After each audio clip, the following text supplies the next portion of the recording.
दोस्तों, आज हम जिस फिल्म की बात करने जा रहे हैं उसकी कहानी को देखकर आपको अपने ही लोगों से डर लगने लगेगा। सोचिए, एक ऐसा घर जहां पैसों की कोई कमी नहीं है, करोड़ों की जायदाद है, लेकिन उस घर का जो मालिक है यानी जो पिता है वो अपने ही बच्चों के लिए किसी विलेन से कम नहीं है। वो अपने ही बच्चों को बात बात पर जलील करता है, उन्हें थप्पड़ मार देता है और पाई पाई के लिए तरसाता है। अब ऐसे माहौल में बच्चों के दिल में पिता के लिए प्यार नहीं बल्कि सिर्फ नफरत और लालच पैदा होने लगता है। और फिर एक दिन कुछ ऐसा होता है जो उस पूरे परिवार के लिए हमेशा के लिए बदल के रख देता है। आज हम एक्सप्लेन करने जा रहे हैं अमेज़न प्राइम की आई एक कमाल की क्राइम थ्रिलर फिल्म जोजी को। इस कहानी में आप देखेंगे कि कैसे एक सीधा और शांत दिखने वाला लड़का सिर्फ पैसे और प्रॉपर्टी के चक्कर में एक ऐसा रास्ता चुन लेता है जहां से वो चाहकर भी कभी वापस नहीं लौट पाता। कहानी की शुरुआत में हमें गांव की बहुत ही अमीर और रसूखदार फैमिली दिखाई जाती है। इस पूरे परिवार के जो मुखिया है उनका नाम है कुटप्पन। इस इलाके में कुटप्पन का बहुत बड़ा नाम है, बहुत इज्जत है और उनके पास रबर के पेड़ों के बड़े बड़े बागान हैं, यानी पैसे की कोई कमी नहीं है। कुटप्पन के यहाँ पर 3 बेटे होते हैं। सबसे बड़े का नाम जोमन और दूसरे बेटा जसन और तीसरी अपनी पत्नी बेंसी और अपने बेटे पपी के साथ इस घर में रहती है। और सबसे छोटा बेटा होता है जोजी। जोजी एक इंजीनियरिंग ड्रॉप आउट लड़का होता है जो फिलहाल कोई काम धंधा नहीं करता और अपने पिता के पैसों पर ही पल रहा होता है। कुटप्पन उसे घर का सबसे नालायक इंसान समझता है और हमेशा उसे डांटता रहता है। अब कहानी में ट्विस्ट आता है जब शहर से एक डिलीवरी बॉय एक सीक्रेट पार्सल लेकर गांव की तरफ आता है। कुटप्पन का पोता यानी पपी अपने घर वालों की नजरों से बचकर चुपके से किचन के रास्ते बाहर जाता है और उस पार्सल को रिसीव करता है। दरअसल यह उसने मंगवाया था और जब वो थोड़ी दूर जाकर उस डिब्बे को खोलता है तो अंदर एक चमचमाती हुई एयरगन निकलती है। अब वहां पर पपी मजे से निशानेबाजी की प्रैक्टिस कर रहा होता है। तभी जोजी वहां पर आ जाता है और उसके हाथ से वो गन छीन लेता है। जोजी वो गन अपने पास रख लेता है और वहां से पपी को भगा देता है। इसके बाद सीन शिफ्ट होता है दूसरे ओर, जहां पर हम देखते हैं कि घर का माहौल हमेशा की तरह तनाव से भरा होता है। कुटप्पन अपनी एक्सरसाइज खत्म करने नहाने चला जाता है और वहीं जोजी अपने कमरे में आता है। अपने लैपटॉप पर पढ़ाई का एक लेक्चर वीडियो प्ले करता है और खुद बेड पर आराम से सो जाता है। वो ऐसा इसलिए करता है ताकि बाहर बेंसी भाभी या भाइयों को लगे कि जोजी अंदर बैठकर बहुत मन लगा करके पढ़ाई कर रहा है। करीब 1 घंटे बाद कुटप्पन उसके कमरे में आता है और सोए हुए जोजी को देखकर उसका पारा चढ़ जाता है। असल में जोजी ने बिना पूछे कुटप्पन के बटुए से 8,000 रुपये निकाल लिए थे। कुटप्पन जोजी को बुरी तरह से डांटते हुए कहता है, तुम इतने बड़े हो गए हो, शर्म नहीं आती घर में चोरी करते हुए? अगर पैसे चाहिए तो मुझसे मांगो, पर इस तरह चोरियों वाली हरकत मत करो। या तो जल्द से जल्द कोई ढंग का काम ढूंढ लो या फिर हमारे रबर के बिजनेस में हाथ बटाओ, वरना मुझसे बुरा कोई नहीं होगा। पिता के जाने के बाद जोजी गुस्से से पागल हो जाता है। वो कमरे का दरवाजा बंद करता है और गुस्से में अपना सारा सामान इधर उधर फेंकने लगता है। असल में जोजी का गुस्सा सिर्फ इस डांट की वजह से नहीं था। वो चाहता था कि उसका पिता अपनी सारी जायदाद उसके 3 भाइयों के नाम में बराबर बांट दे ताकि वो अपनी मर्जी से जिंदगी जी सके। और सच तो यह है कि बाकी दोनों बड़े भाई भी अंदर ही अंदर यही चाहते थे, लेकिन कुटप्पन के डर के आगे किसी के बोलने की हिम्मत नहीं थी। लेकिन तभी इस घर में एक अनहोनी होती है जिसके बारे में किसी ने सपने में भी नहीं सोचा था। घर के पास एक छोटा सा तालाब होता है जहां 2 मजदूर पानी का पाइप निकालने की कोशिश कर रहे थे, लेकिन वो पाइप कीचड़ में बुरी तरह से धंस गया था। कुटप्पन वहां आता है और मजदूरों को हटाकर खुद अपनी पूरी ताकत से उस पाइप को खींचने लगता है। वो पाइप तो बाहर निकाल देता है, लेकिन अगले ही पल बहुत ज़्यादा जोर लगाने की वजह से कुटप्पन को एक जोरदार पैरालिसिस लकवे का स्ट्रोक आता है और वो वहीं पर ज़मीन पर गिर जाता है। अब बड़ा बेटा जोमन और बाकी के लोग तुरंत कुटप्पन को लेकर हॉस्पिटल की तरफ भागते हैं, और यहाँ पर उन्हें पता चलता है कि उसको बड़ा भारी स्ट्रोक आया है। डॉक्टर कहते हैं कि हालत बहुत सीरियस है, शायद अगली सुबह तक कुछ ही पता चल पाएगा। अगले दिन पूरा परिवार अस्पताल में इकट्ठा होता है। जोबन का एक करीबी रिश्तेदार फेलिक्स, जो खुद एक डॉक्टर भी है, वो भी वहां पहुंच जाता है। डॉक्टर जोमन और जसन को अकेले में बुलाकर बताते हैं कि कुटप्पन की हालत अब कभी ठीक नहीं हो पाएगी। वो पूरी जिंदगी के लिए बिस्तर पर आ चुके हैं और पता नहीं वो कितने दिन जिंदा रहेंगे। अब दोस्तों, जैसे ही दोनों बड़े भाइयों को यह पता चलता है कि उनका पिता अब कभी उठ नहीं पाएगा, उनके मन में लालच जाग जाता है और वो वहीं अस्पताल के कॉरिडोर में खड़े होकर सोचने लगते हैं कि अब जल्द से जल्द पिता की सारी प्रॉपर्टी और बैंक बैलेंस अपने नाम करवाना होगा। 2-3 दिन बाद कुटप्पन को अस्पताल से घर लाया जाता है। उसकी आधी बॉडी पूरी तरह से पैरालाइज हो चुकी थी। वो न तो हिल सकता था और न ही साफ बोल सकता था। डॉक्टर फेलिक्स घर की बहू बेंसी को समझाता है कि कौन सी दवाई कब देनी है। इसी बीच बड़े बेटे जोमन को अपने पिता की यह लाचार हालत देखी नहीं जाती। वो थोड़ा भावुक हो जाता है और घर के लोगों से कहता है कि हमें डैड की अच्छी सेहत के लिए भगवान से प्रार्थना करनी चाहिए, और वो घर पर चर्च के फादर को बुलाने का फैसला करता है। उसी रात जब सब सो रहे होते हैं, जोजी दबे पाव अपने पिता कुटप्पन के कमरे में जाता है। वो बेड के पास जाता है, अपने लाचार पिता का हाथ ऊपर उठाता है और फिर उसे बेदिली से छोड़ देता है। जोजी के चेहरे पर इस वक्त दुख नहीं था। उसे अपने उस कड़क पिता को इस तरह बेबस और लावारिस पड़ा देखकर अंदर ही अंदर एक अजीब सी खुशी मिल रही थी।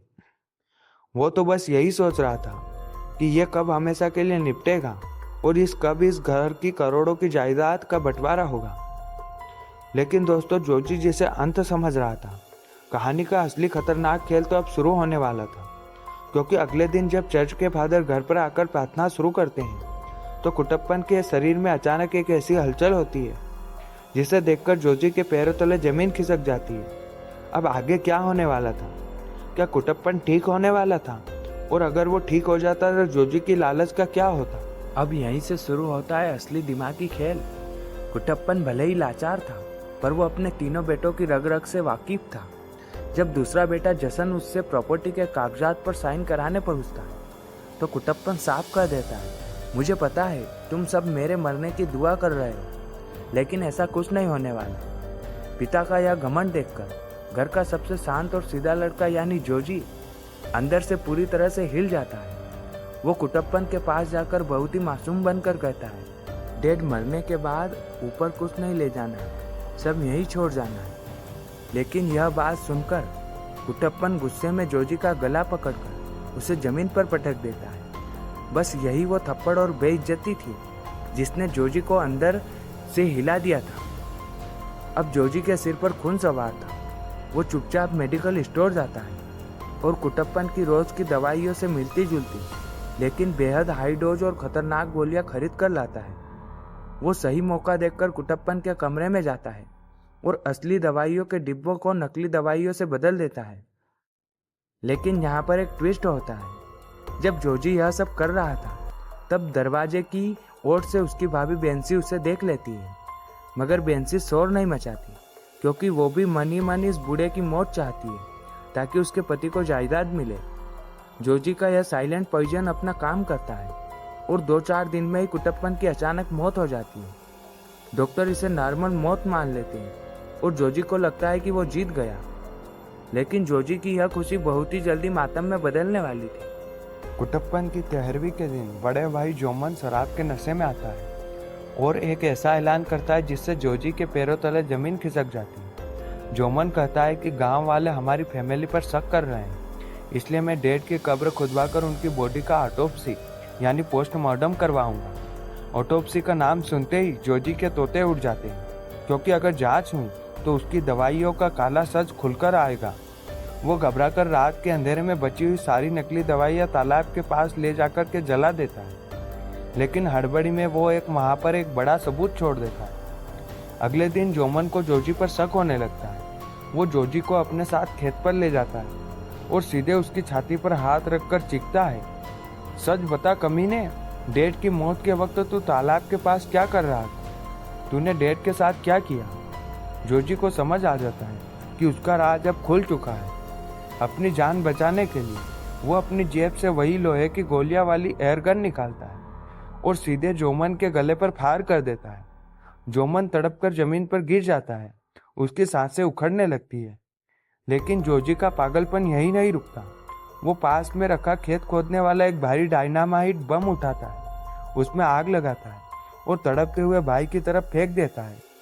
एक जोरदार धमाका होता है और जोमन यहाँ पर मारा जाता है। जोजी घर आकर कहानी करता है कि किसी अजनबी ने जोमन को मार डाला, लेकिन घर की बहू बेंसी और पोता पपी अब जोजी के इस खौफनाक चेहरे को पहचान चुके थे। कहानी अब सबसे बड़े क्लाइमैक्स की तरफ बढ़ रही थी, क्योंकि जोमन की पोस्टमार्टम रिपोर्ट आने वाली थी, जिसमें से वो लोहे की गोली निकलने वाली थी। अब खुद को कानून और अपने ही परिवार से बचाने के लिए जोजी कौन सा आखिरी और सबसे डरावना कदम उठाने वाला था? क्या वो बची हुई फैमिली को भी हमेशा के लिए मारने वाला था? अब जोमन को रास्ते से हटाने के बाद जोजी को लगा कि वो पूरी तरह से सेफ है। वो घर आकर सबको यकीन दिला देता है कि उनके पुराने दुश्मन ने जोमन का मर्डर किया है और पुलिस भी उस पुराने दुश्मन को गिरफ्तार कर लेती है। जोजी अब घर का सबसे बड़ा मर्द बनकर सबको दिलासा देने का नाटक करता है, ताकि कोई कोर्ट कचहरी के चक्कर में न पड़े। लेकिन पाप का घड़ा कितना भी चालाकी से छुपाया जाए, एक दिन वो बढ़ता जरूर है। आखिर में ट्विस्ट तब आता है जब जोमन की पोस्टमार्टम रिपोर्ट पुलिस के हाथ लगती है। डॉक्टर हैरान थे, क्योंकि बम के धमाके से अलग जोमन के गले की हड्डी में लोहे की एक छोटी सी बुलेट फंसी हुई थी। यह न्यूज जैसे ही फैलती है, जोजी के कमरे से बाहर बैठे उसके दूसरे भाई जसन, भाभी और बेंसी और भतीजे पपी के दिमाग की बत्ती जल जाती है। पपी सीधे अपने माता पिता को बताता है कि वो लोहे की बुलेट वाली एयरगन सिर्फ उसके और जोजी चाचा के पास थी। बेंसी को तो पहले से ही दवाइयाँ बदलने वाले दिन से जोजी पर पूरा शक था। अब कड़िया एकदम शीशे की तरह साफ हो चुकी थी। घर का यह सबसे सीधा दिखने वाला लड़का ही अपने बाप और भाई का असली कातिल है। अगली सुबह जब जोजी बाथरूम से बाहर निकलता है तो उसे पूरे घर में एक अजीब सा सन्नाटा महसूस होता है।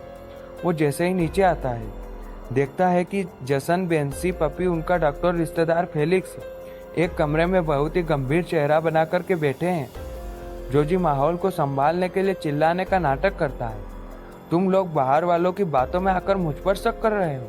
लेकिन इस बार उसकी भाभी बेंसी उसकी आंखों में आंखें डालकर कहती है, जोजी अब यह नाटक बंद करो।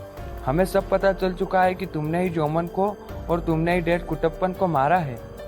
अपने ही परिवार के सामने जब जोजी का नकाब उतरता है तो उसका बचा कुचा दिमागी संतुलन भी पूरी तरह से खो जाता है। उसे समझ आ जाता है कि अब वो चारों तरफ से घिर चुका है और जेल जाने से उसे कोई नहीं बचा सकता। वो पागलों की तरह अपने कमरे की तरफ भागता है और अंदर से दरवाजा बंद कर लेता है। कमरे के अंदर वो खौफ और अकेलेपन के उस गहरे दलदल में चला जाता है जिससे वो हमेशा भागना चाहता था। लालच ने उसे पैसा और बंगला तो दिला दिया था, लेकिन बदले में उसकी आत्मा और उसकी जिंदगी हमेशा के लिए छीन ली थी। गुस्से और डिप्रेशन की इंतहा में आकर जोजी एक आखिरी और सबसे दर्दनाक फैसला लेता है। वो कमरे में रखी एक रस्सी उठाता है और पंखे से फंदा लटकाकर खुदकुशी करने की कोशिश करता है। लेकिन किस्मत को शायद उसका इतनी आसानी से मर जाना मंजूर नहीं था।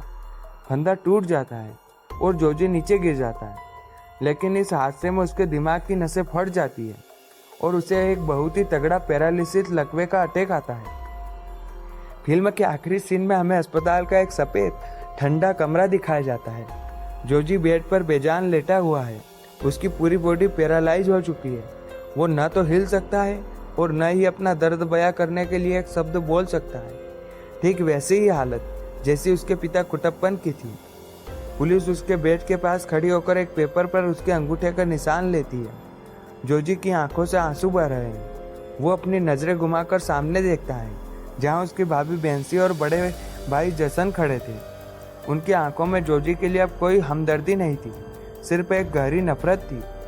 जोजी जिस प्रॉपर्टी और पावर के लिए अपने ही खून का प्यासा बन गया था, आज वो खुद उसी बिस्तर पर एक जिंदा लाश बनकर रह गया था, जहाँ से सिर्फ वो अपनी मौत की भीख मांग सकता था। इसी खौफनाक मंजर और दिल दहला देने वाले ट्विस्ट के साथ यह मास्टर फिल्म जोजी यहीं पर खत्म हो जाती है।